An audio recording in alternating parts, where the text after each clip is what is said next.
அரசனுடைய வழக்கறிஞர் வந்து இல்ல இவங்க எப்பவுமே ஒத்துழையாமை இயக்கத்துல தான் இருக்கிறாங்க, ஒவ்வொரு தடையும் புதுசு புதுசா கேட்குறாங்க, எங்களுக்கு என்ன இதுல குறைபாடு இருக்குதுன்னு கிரீவன்ஸ் இருக்குதுன்றதே எங்களுக்கு புரியல அப்படின்றார். அப்போ மமதா பானர்ஜி என்னை பேச அனுமதிங்கன்னு சொல்லி அவங்க பேச ஆரம்பிக்கிறாங்க. மமதா பானர்ஜி ஒரு வழக்கறிஞர், சட்டம் நன்றாக தெரிந்தவர்.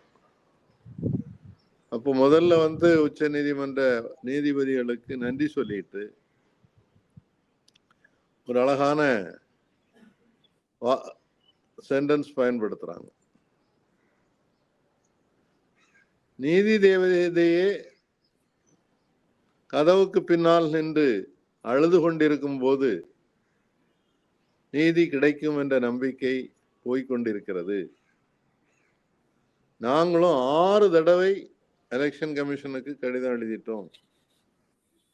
ஆனா நாங்க சொன்ன எதையும் அவங்க கணக்குல எடுத்துக்கிடல.